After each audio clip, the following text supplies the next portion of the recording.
Hey, what's up? Welcome back to your channel name. This time, we're going to dive into a story that will make you think twice before walking alone at night. Grab some snacks, turn off the lights, and listen closely. Thomas Whitmore arrived in Elderwood Shire at dawn, just as the first light began slicing through the dense morning fog. The air felt unusually heavy, thick with a silence that didn't belong to a peaceful countryside.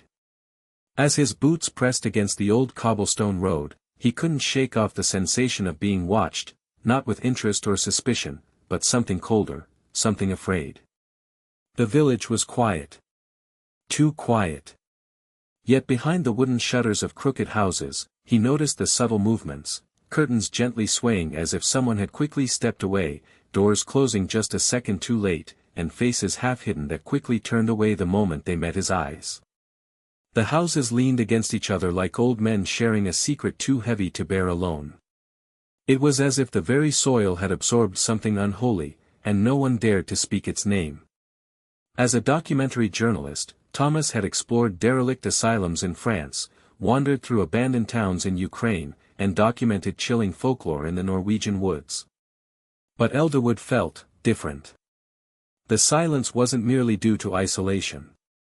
It was the kind of silence that blanketed places where memories still bled, where the past wasn't buried deep enough.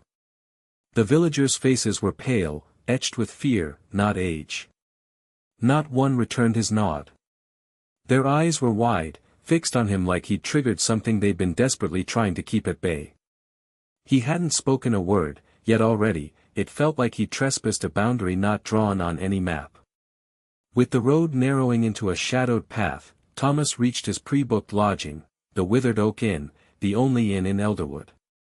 As he passed its creaking gates, he had no idea that his first step on this land marked the beginning of something far older than any legend he'd ever chased. He had unknowingly walked into the beating heart of a centuries-old curse. The Withered Oak Inn stood at the far edge of the main road, its blackened timbers sunken and warped by years of storms and silence. A rusted iron chain held up the crooked wooden sign above the door, barely hanging on as if it too wished to fall away and disappear.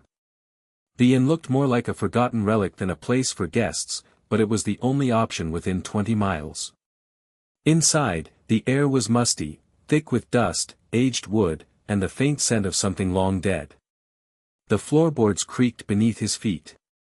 A cold fireplace sat unlit in the corner, surrounded by old tables marked with deep scratches and water stains.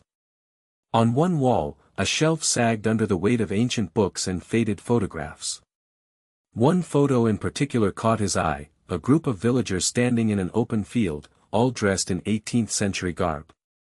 None smiled. Their eyes were hollow, like people who knew they wouldn't live long enough to be remembered. The staircase groaned as he ascended, his hand brushing against a splintered railing. His room was at the far end, small, bare, and silent. Through the large, curtainless window, he could see the back of the inn, a vast stretch of land overgrown with weeds and dead stalks. At its center stood a lone, crooked tree that looked as though it had clawed its way out of the earth. Despite his exhaustion, Thomas couldn't bring himself to rest. There was something unnatural about the room. The silence wasn't peaceful. It was expectant.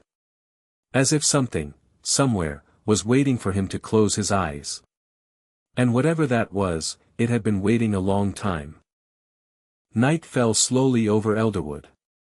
The darkness was thick and suffocating, as if even the moon dared not shine too brightly over this forgotten place. There were no crickets, no owls, not even the whisper of wind. The silence outside was absolute.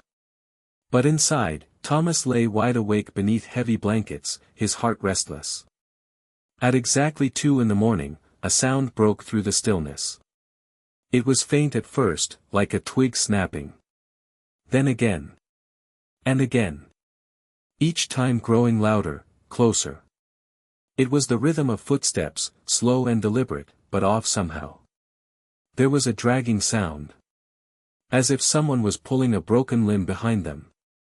He rose from bed and crept toward the window, careful not to breathe too loudly. Beyond the glass, under the pale halo of a cloud-covered moon, the field behind the inn stretched endlessly. And in its center, near the twisted tree, something moved. A human figure, barely visible, swaying with an unnatural gait, emerged from the tall grass. Its head lolled to one side, and its limbs jerked with unnatural stiffness, like a puppet handled by an amateur. Then, as if sensing his gaze, the figure stopped, and looked up directly toward Thomas's window. He froze. For a moment, the thing didn't move. Then in an instant, it was gone. The grass shifted, and silence reclaimed the land.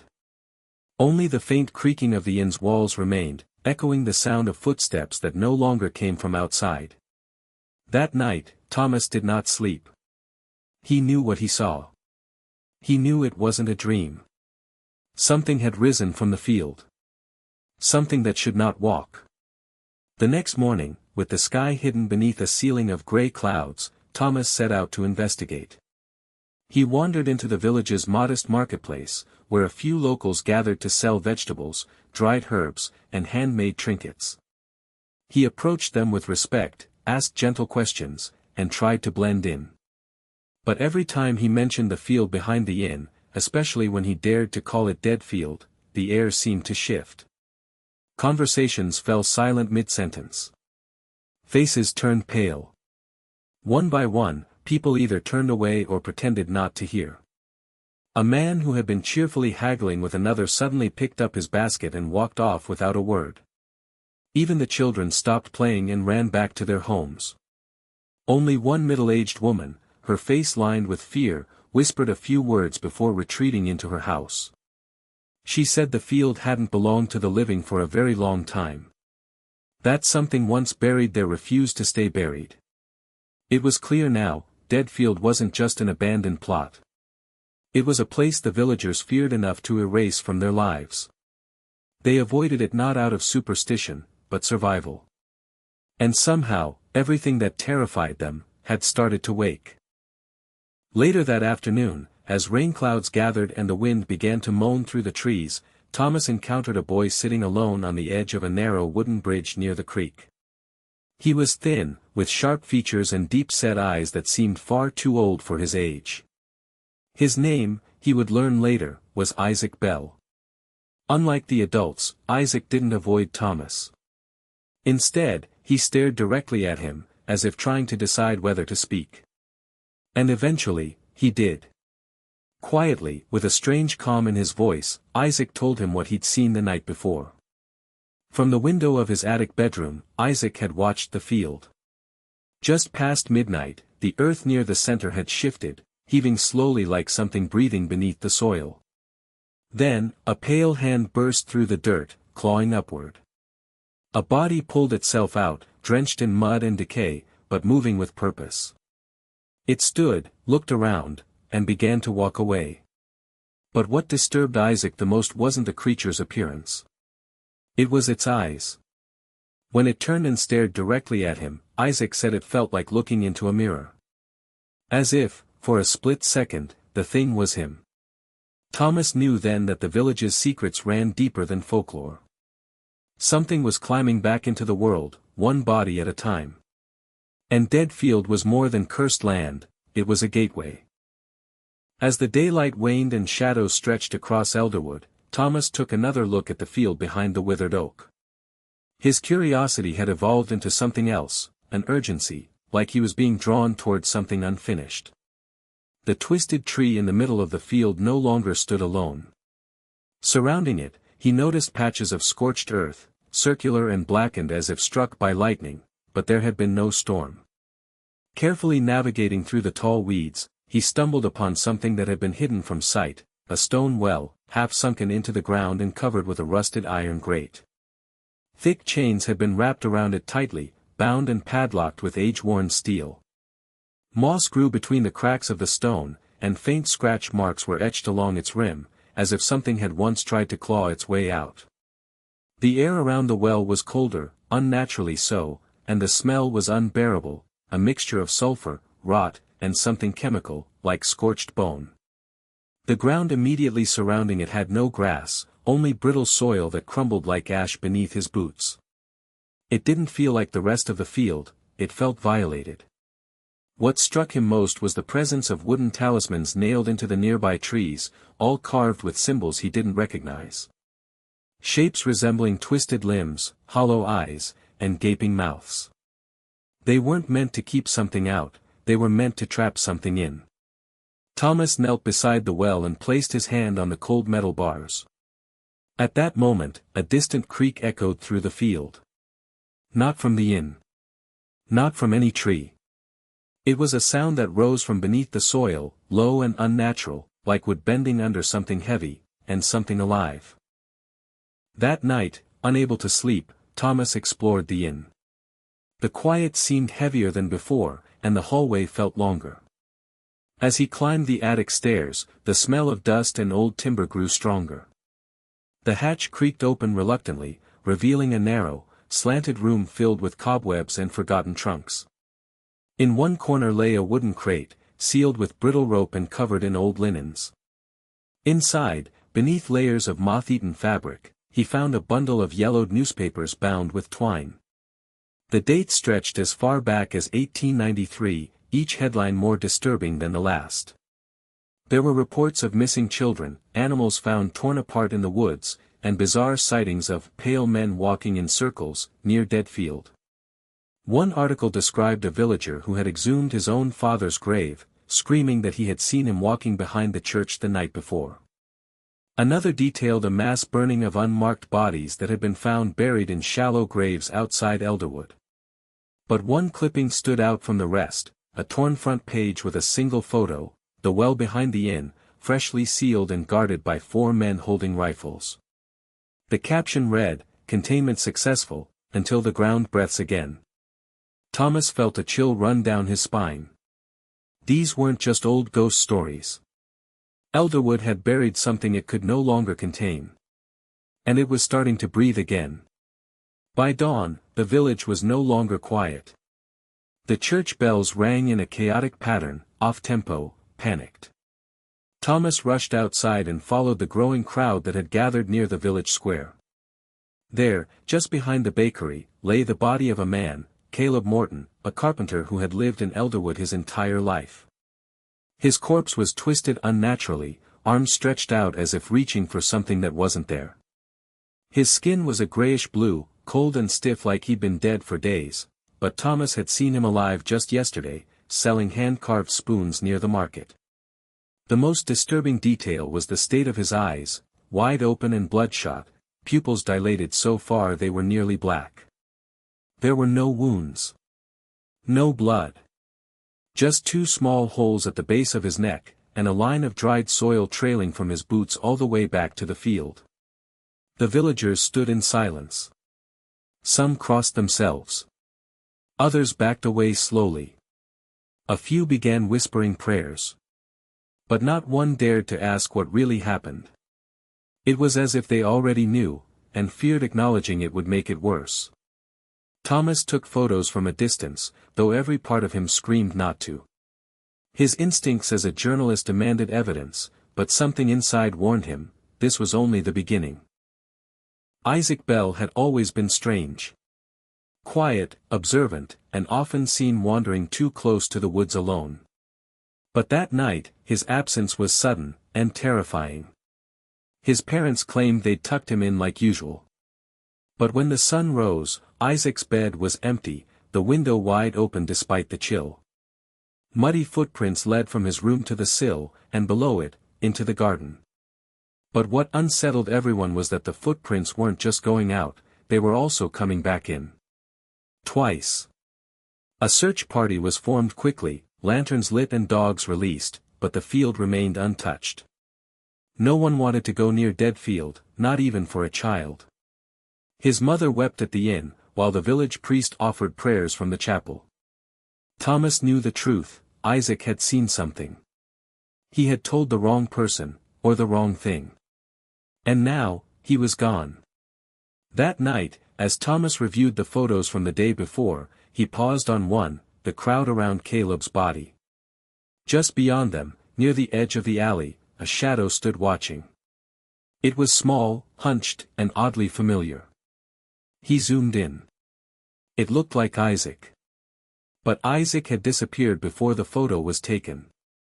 Sleep came rarely, and that night, not at all. Thomas lay awake, staring at the ceiling, the air thick with tension. Outside, the wind howled through the field, and the inn creaked like a ship in a storm. Just past 3 in the morning, he heard it again, the dragging. A slow, deliberate movement across the porch, followed by a thud against the outer wall. Then silence. Gathering his courage, he approached the window cautiously. At first, nothing. The field was empty. The tree stood still. But then, as he turned away, he saw them, faint, wet, and unmistakable. Handprints. On the inside of the glass. 5 long, muddy fingers dragged downward from the top of the pane, smearing the moisture into grim streaks. But no one else had entered his room. The door was locked. The floor undisturbed. There were no footsteps. Only the prints. As if something had stood behind him while he slept, watching. Breathing. Waiting. And then, something scratched from inside the closet. Thomas stood motionless, his breath held hostage by the tension in the room. The scratching behind the closet door had ceased the moment he turned toward it, but the silence it left behind was worse.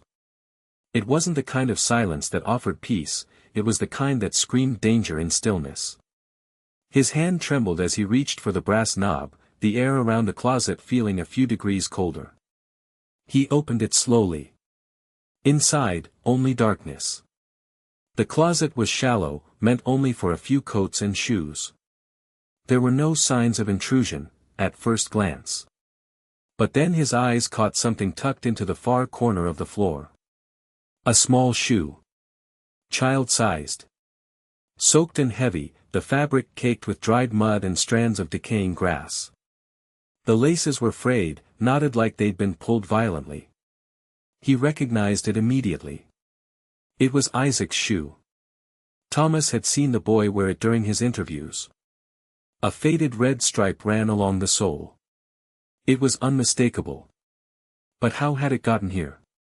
And more importantly, how had something managed to place it inside a locked room, leaving no trace other than muddy handprints on the glass? As Thomas lifted the shoe, water dripped from its edge, soaking into the wooden floor. And as it touched the grain, a faint scratching began again, this time not from the closet, but from under the bed. Thomas refused to look under the bed. His instincts screamed at him not to. Instead, he backed away slowly, clutching the damp shoe, and sat stiffly in the corner of the room with his flashlight aimed at the floor. Hours passed, but he didn't move. Not until the noises began. It started with a soft shuffle, like bare feet brushing against wood. Then, slow steps, one after the other, moving around the bed in a circle. No visible shadow accompanied them, but the creaking floor told the story vividly. Something was walking in loops. The pacing never broke rhythm, like it was waiting for something. Calculating. Each creak of the wood grew heavier, and Thomas swore he heard breathing. Not loud, but labored, as if through a decaying throat. The room grew colder with each pass, his skin prickling under the stale air. He could barely keep his eyes open, but fear kept his body frozen, forcing him to listen to every step. Only when the sun began to rise did the steps stop. Abruptly. Without warning. Just as they had begun. He didn't sleep. He couldn't. But as light filtered through the window, Thomas realized the handprints from the night before had vanished. In their place was a new set, on the ceiling.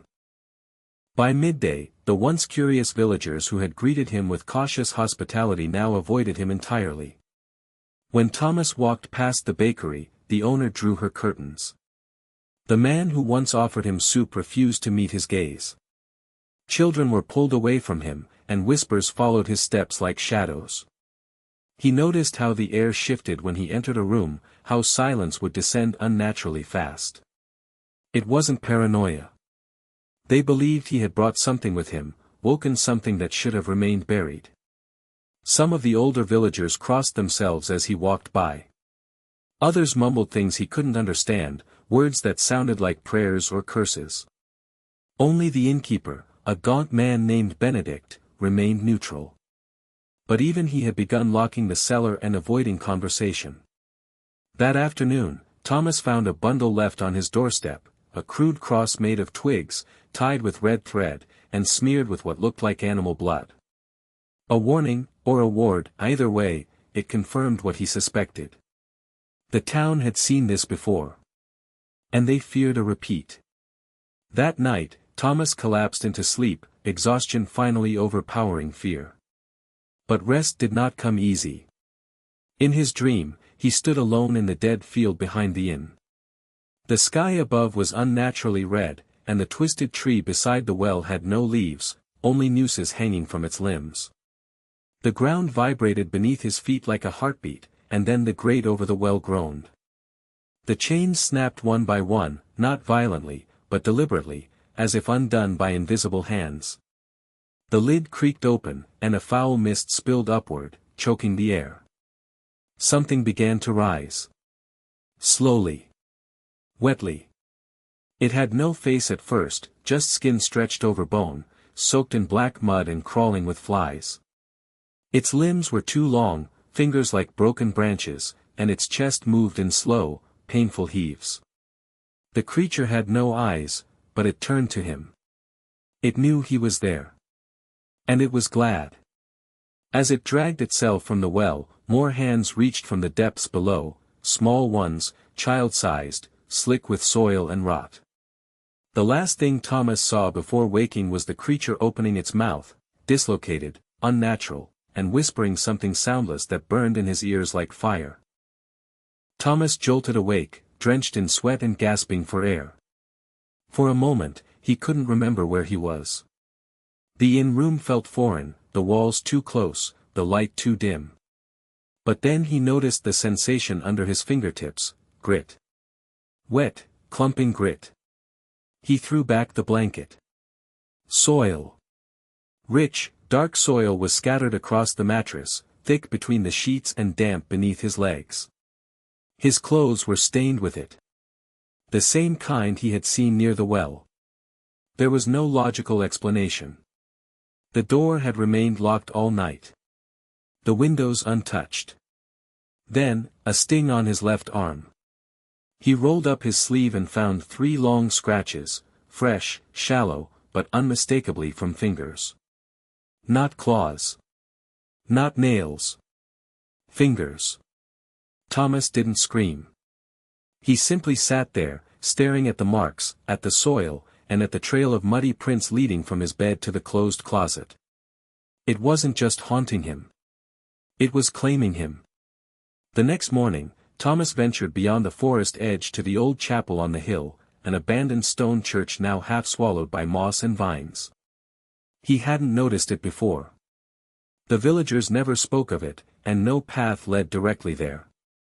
It felt forgotten by time, yet strangely familiar, as if it had been watching from a distance. Inside, the air was cold, stale with decay and damp. The altar had crumbled long ago, and the pews were broken, scattered as though tossed by a violent wind. Dust hung thick in the light that streamed through shattered stained glass. But what caught his attention wasn't the silence, nor the altar. It was the mural. A fading painting stretched across the rear wall, half hidden behind a fallen curtain. Its colors had dulled with age, yet the image remained disturbingly clear. A monstrous figure loomed over a well in the center of a field, arms stretched wide, skin bloated and gray. Around its feet were children, pale, thin, lifeless. Their hollow eyes gazed upward, mouths open in silent screams. Thomas stepped closer. At the creature's side was a woman, draped in black, her face obscured by shadows, cradling something in her arms. A child? A book? He couldn't tell. But what unsettled him most was the familiarity. The creature's form matched the one from his dreams, down to the crooked fingers and the gaping mouth.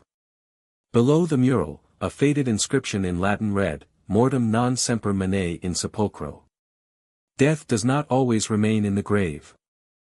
Tucked beneath a collapsed pew, beneath centuries of dust, Thomas found a leather-bound book, small, brittle, and water-damaged. The pages were curled at the edges, and mold bloomed across the spine. Yet the writing inside was still legible. It was a journal. The final entries dated back over 80 years ago, penned by someone named Father Elijah Rowe, the last known priest of the village. His words were frenzied, shaky, filled with desperation and fear. The entries painted a horrifying picture. According to the journal, children in Elderwood had begun disappearing during a brutal winter. Their bodies were never found, but every night, villagers heard scratching beneath floorboards, soft whimpers, and the echo of footsteps in the fog. Those who searched too deep into the woods were found days later, if they were found at all, mangled, their faces twisted in terror. Father Rowe believed it was tied to the well. He claimed it had been sealed for a reason generations ago, by the founders of the village, after something had been unearthed during a plague. Something that couldn't die. Something that fed. In his final entry, he wrote only one sentence. "It is not the dead we should fear, but the forgotten." As Thomas flipped through the brittle pages, a faded black and white photograph slid out, landing face up on the cracked stone floor. He reached down, heart pounding. The image was blurry, time-stained, but unmistakable. It showed the edge of the Elderwood well, surrounded by the crooked trees. A boy stood near it, no older than 10. Barefoot. His clothes were old-fashioned, but his face. It was Isaac. Not someone who looked like him. It was him, same eyes, same face, same solemn expression. Yet the photo was dated 1936, nearly 90 years ago. Thomas stared in disbelief. He flipped the image over and found a note written in elegant script. "The chosen one always returns to feed the earth." The edges of the photo were burned slightly, as if someone had tried to destroy it and failed. Isaac, who had gone missing days before Thomas arrived, now seemed tied to a legacy far older than the boy himself. But what did "the chosen one" mean? And worse, was it possible Isaac had never gone missing, because he had never left? Back at the inn, Thomas dug deeper, searching through local records and faded news clippings in the basement of the town hall. Most were incomplete, pages missing, ink smudged, but one article caught his eye. Young Isaac Whitlock laid to rest after tragic fall into Elderwood well, March 1937. The article detailed how a boy, Isaac, had fallen into the well and died instantly. No body was ever recovered, but a gravestone was placed in the village cemetery. Thomas rushed there, half suspecting it to be another lie. But there it was. A small, cracked headstone under a twisted oak, reading, "Isaac Whitlock, 1928 to 1937. May he never wander again." But he had wandered. Recently. Thomas had seen him. Villagers spoke of him. Described his clothes. His quiet nature. They had even warned Thomas not to go into the woods alone, saying the boy liked to play tricks.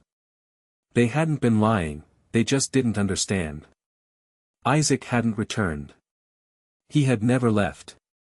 Thomas barely slept, and when he did, it wasn't peaceful. But around 3 a.m., something woke him. It wasn't a sound this time. Not footsteps or scratching. Just, wait. A pressure in the room, like the air itself had thickened. When he opened his eyes, the dim light from the window cast pale shadows across the floor. Standing at the foot of his bed was Isaac. The same face. Same clothes. But his eyes were different now, completely black, empty, soulless. His lips were cracked, and soil poured slowly from his mouth as if he were trying to speak, but all that came was dirt. Clumps of it fell onto the floor, mixing with insects and roots. Thomas couldn't move. Couldn't scream. Couldn't breathe. Isaac lifted a hand and pointed, not at Thomas, but at the closet. And as Thomas turned his head, slowly, against every instinct in his body, he saw the closet door inching open by itself. Inside, darkness deeper than night seemed to pulse like a living thing. And from it came a low, ragged breath. Not Isaac's. Something else. Something hungry. When dawn broke, Thomas forced himself to investigate the closet.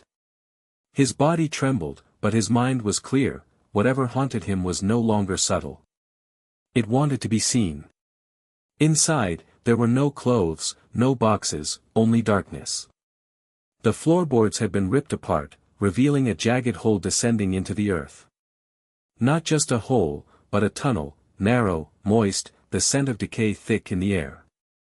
It was as if something had clawed its way up from beneath the house, desperate to breach the surface. He lowered himself into it.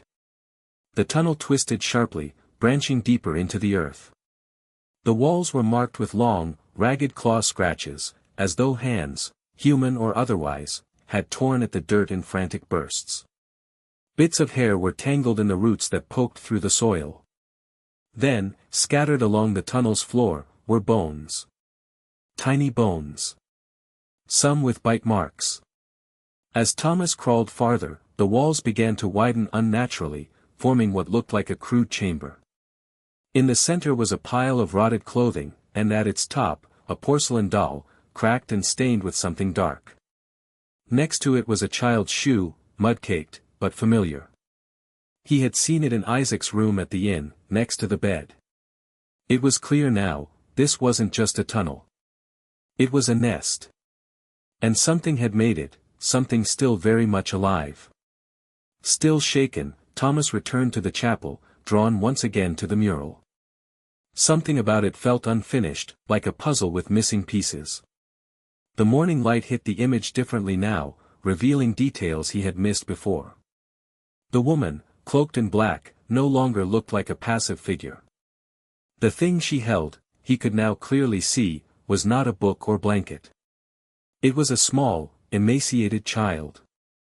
The child's eyes were hollow, its skin mottled with rot. A faint smear of red painted its chest, as though it had been injured, or fed upon. Her face, previously obscured by shadows, now bore a cruel smile, almost motherly, yet grotesque. It dawned on him that this wasn't a depiction of mourning, it was reverence. Worship. Beneath the mural, more Latin had become visible, etched faintly around the base, Mater Carnium. Custos Redivivus. Mother of flesh. Guardian of the returned. The mural wasn't just a warning. It was a prophecy. Or worse, a promise. That afternoon, Thomas confronted the oldest woman in the village, Agnes Holloway, nearly blind, her fingers bent like tree roots. She lived in a crooked house at the edge of Elderwood, one foot in this world, the other already in the grave.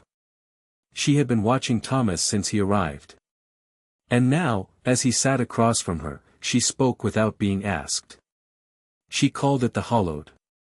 A thing buried beneath the village long ago, born from plague and starvation. Not a ghost. Not a demon. But something worse. A soul twisted by betrayal, a mother who had lost everything during the Black Winters. They said she had buried her children alive to spare them starvation, but one child had clawed back out. That child became the first of the hallowed. And the mother, unable to face what she had done, made a pact to preserve him. She had become his eternal guardian. They never died. They rotted. But they did not die. They fed on grief. On remembrance. On the warmth of those who still clung to the past.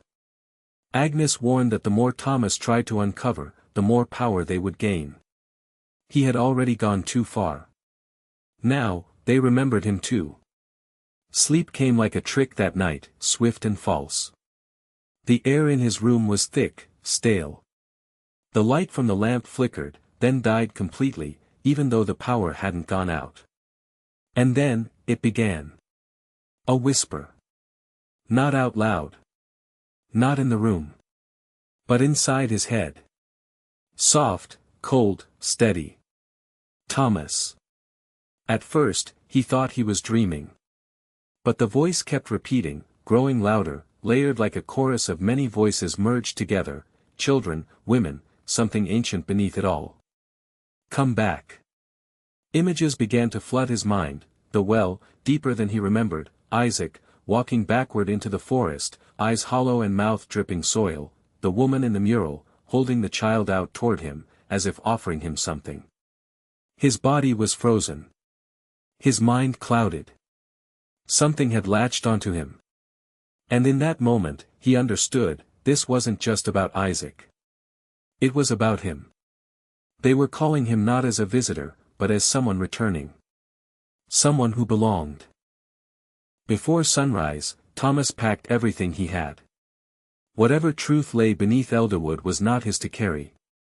The voices, the visions, the crawling dread, it had consumed him too quickly, and he feared if he stayed even one more night, he would not leave as himself. He took the main road out, passing the edge of the woods, the chapel disappearing behind him. He drove until his gas tank was near empty. But as he crossed the crest of a hill, his heart turned to ice. There it was. The crooked signpost. The stone well. The inn. He was back in Elderwood. No matter which road he took, no matter how long he drove, he always returned. The village had closed its grip. And now, it refused to let go. After the failed escape, Thomas sat motionless on the floor of his room, back at the inn. He didn't remember driving back. The last thing he recalled was screaming at the steering wheel, cursing the empty road, then everything went black. Now, something felt different. His arms itched. He pulled up his sleeves and saw the first line of it, darkened grooves, like healed cuts, curling down his forearms. The lines weren't scratches or wounds, but writing, carved into him without blood, without pain. The marks shimmered faintly under the dim light like they were alive. He rushed to the mirror. The same markings crept up the side of his neck, curling toward his jawline. His chest bore even more of the script, wrapping across his ribs in concentric rings like the bark of a tree.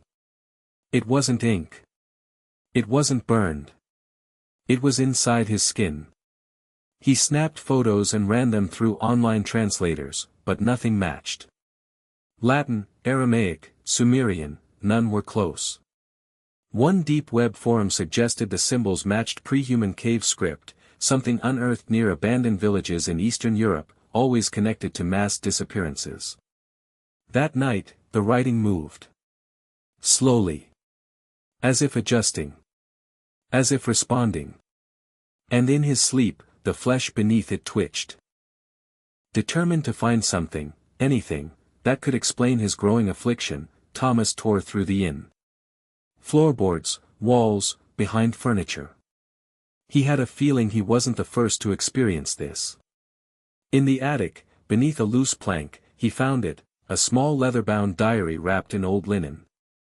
The cover was dry and cracked, the pages browned with age, but still legible. The writer's name was Elias Voss, dated 1846. A German explorer, sent by a university to investigate disappearing villagers in what was then called Elderwood. Elias described the same village, the same eerie chapel, and the same pull toward something buried deep. He spoke of dreams. Of a woman in black and a boy with no face. Of tunnels beneath houses and symbols that appeared on his body, markings no one else could see. His final entry was panicked, erratic. He wrote that he could feel something inside him, burrowing deeper every day. That the village was feeding on him, like roots through soil. Then it ended. No farewell. No escape. Just a final scrawled sentence, repeated over and over in jagged ink. The hollowed walk again. That night, as the wind howled against the wooden walls of the inn, Thomas couldn't sleep.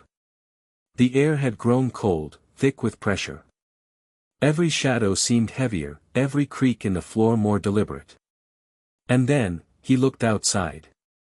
In the faint glow of the moonlight, he saw them. Figures. Dozens of them. Standing absolutely still outside the inn. One at each window. Unmoving. Watching. Their faces blurred by the glass, but the shapes were unmistakable, human in outline, but too still. Their arms hung too long. Their necks tilted too far.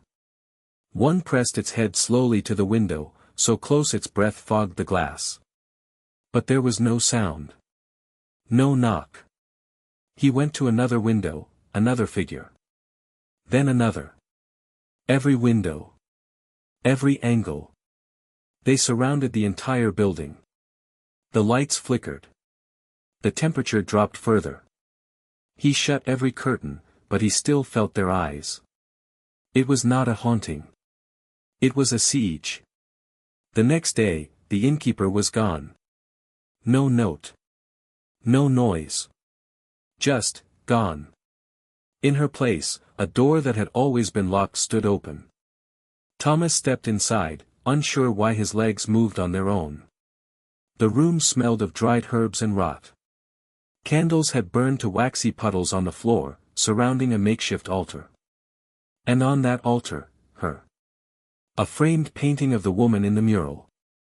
But this time, she was surrounded not by light or holiness, but fire and decay. There were offerings laid at her feet, children's toys, locks of hair, glass jars filled with what looked like bone ash. Dozens of drawings, all by the same hand, all of a child with hollow eyes, were pinned around the walls. It wasn't just worship. It was appeasement. A pact to keep something buried. Thomas now understood, the villagers didn't just know about the hallowed, they served them. At the center of the shrine was a painting, smaller than the others, covered by a cloth. His fingers trembled as he pulled it free. His heart dropped. It was him. Standing at the edge of the forest, suitcase in hand, the same coat he wore his first night in Elderwood. The details were exact, too exact.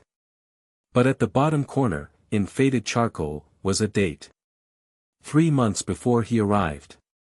The painting had been waiting for him. The villagers hadn't just anticipated his coming. They had summoned him. In a haze of dread and defiance, Thomas acted on instinct.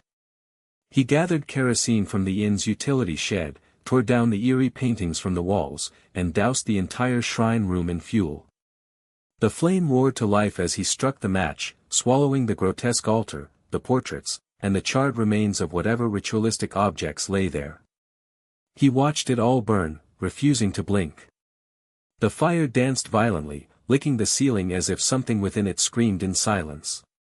For the first time since arriving, Thomas felt like he had reclaimed some control.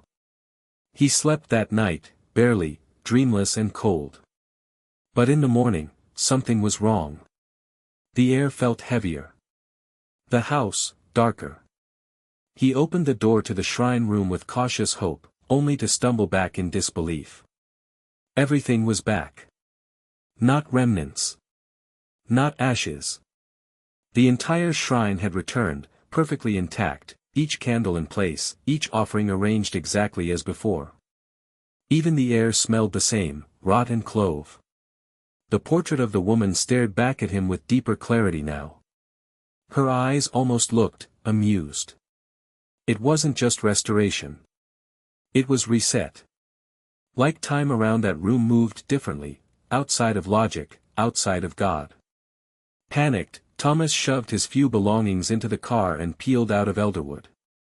He passed the crooked chapel, the overgrown graves, the lifeless fields, and then, finally, the crooked sign at the village's edge. Relief crept in, briefly. But as he drove, the trees began to repeat themselves. A familiar barn. A sagging fence. A stretch of cracked asphalt with the same pothole he dodged earlier. Within minutes, the sign appeared again. Welcome to Elderwood. He blinked. No, it couldn't be. He turned the car around, heart pounding, and took a different route through the woods. It was rougher, but unmarked. After 20 minutes, another sign emerged through the trees. Welcome to Elderwood.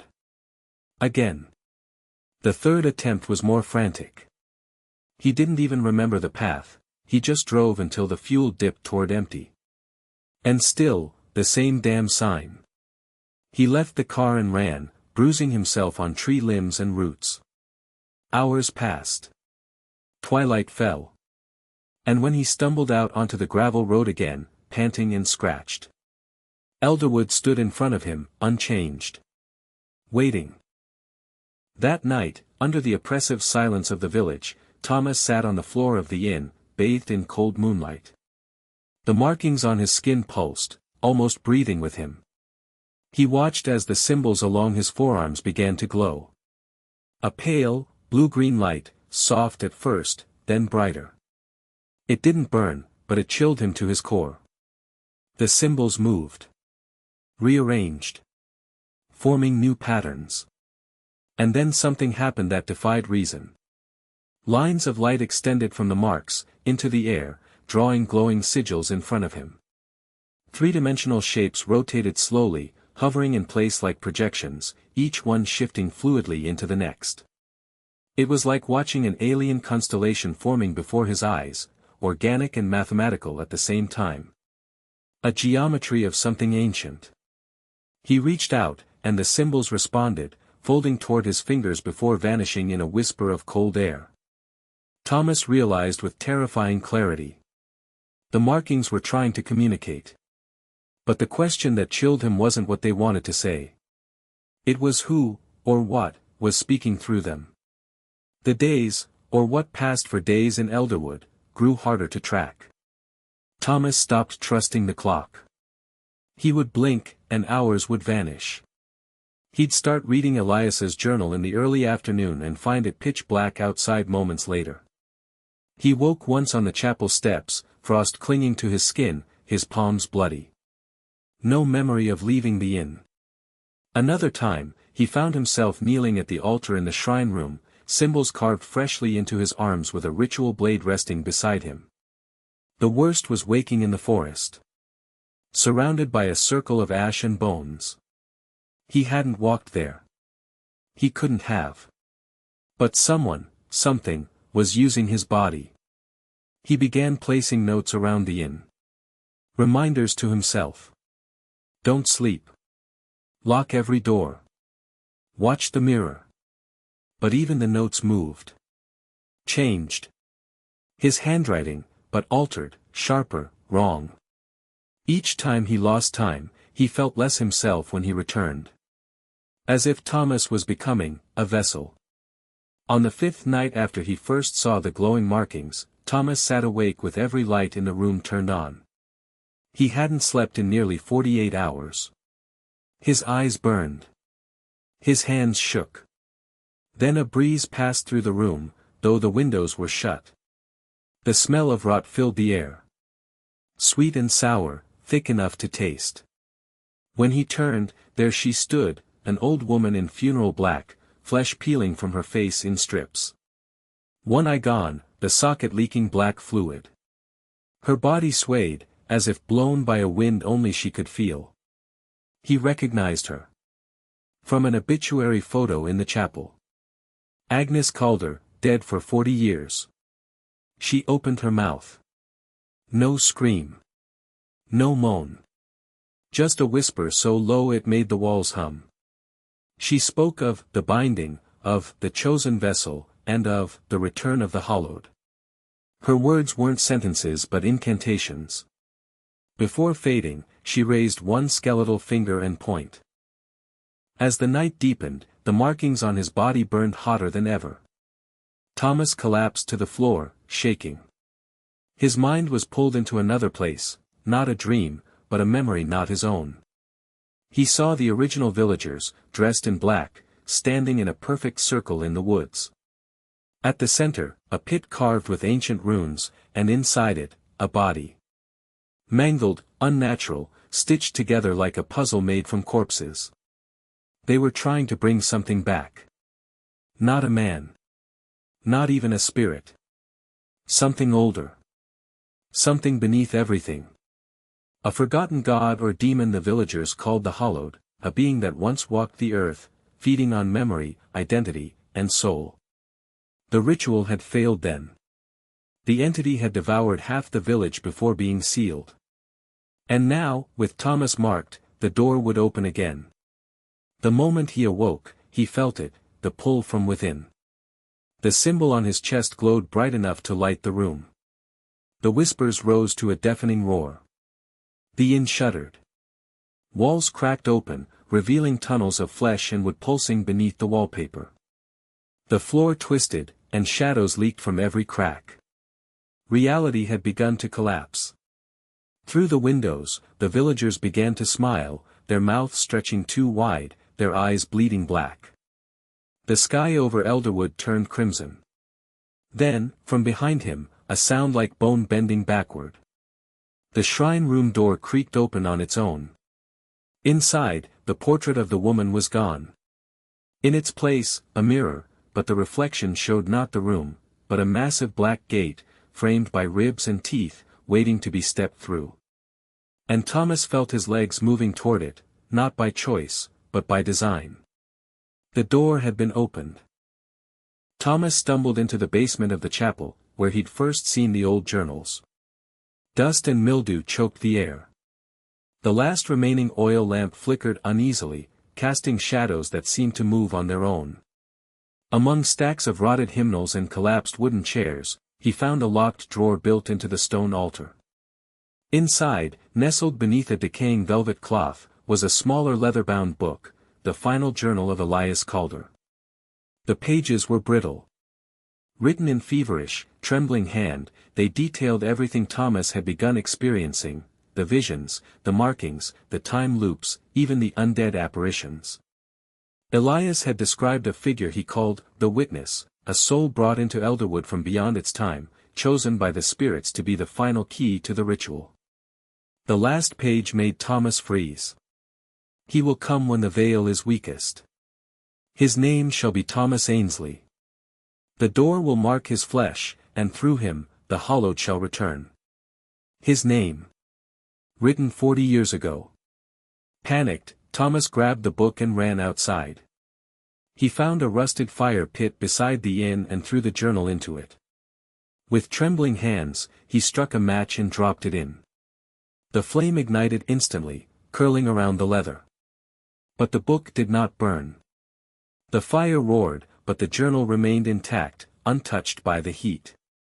Thomas reached in, desperate, and the moment his fingers brushed the cover, a whisper filled his ears, not from outside, but inside his head. Dozens of voices, layered over each other like a twisted choir, chanting in an unknown language. He yanked his hand away, gasping. The whispers stopped. But the book sat there, still warm, pulsing faintly. Alive. It wasn't ink on those pages, it was memory. Magic. A contract sealed in flesh and ash. And Thomas was now part of it. That night, the village turned. Thomas noticed first from the window, silhouettes standing still under the moonlight. Not moving. Not breathing. Just staring at the inn. Then they began to walk. Slow, synchronized steps. Not natural. Not human. More like puppets on invisible strings. They whispered as they moved, the same language from the journal, the same unholy rhythm. Over and over. It seeped through the cracks in the walls, echoed through the pipes, buzzed in the light bulbs. He boarded the windows. Blocked the doors. But they didn't try to enter. Not yet. They simply stood there, surrounding the house, their eyes empty, their mouths twitching with ritualistic sound. Thomas knew then, the ritual had begun. And he was already inside it. That was our story for tonight. Do you think it's just an ordinary tale, or is there something more to it? Share your thoughts in the comments.